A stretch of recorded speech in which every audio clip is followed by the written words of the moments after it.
Hi! So I want to talk to you about the new fortune telling system I've developed called Lumomancy. It works with the Celestial Serpent spinner, and it is a threefold system. So there are three different ways to use it to get different kinds of answers for different kinds of questions. So the three ways are Unum, Foci, and Trine. Unum is where you just spin it once and you get either the stars or the serpent. So the stars represent yes and the serpent represents no, and it's just a way to get sort of a yes-no answer to something if you want something kind of basic.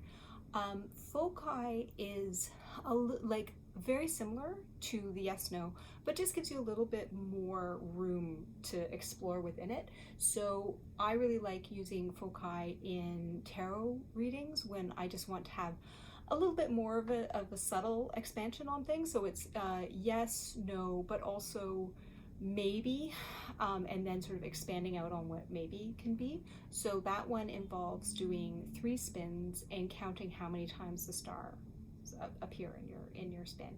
So it's again, it's very straightforward, and it's something that you can either use when you're expanding out on a reading, but also if you're just need a little bit of help making a decision in the day, like, oh, do I want to do this or do I want to do that? It's just a little bit, it's a way to give you a little bit more perspective on something. And the final form is Trine. And Trine is again 3 spins, but this time it involves taking note of how many times the serpent and the stars appear and in what order. And those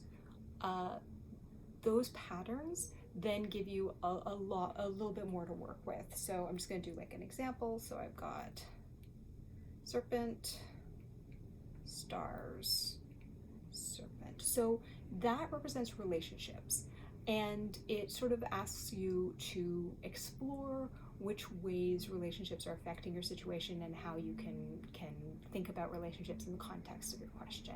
So it's just a way to get a little bit more information out of it. Anyway,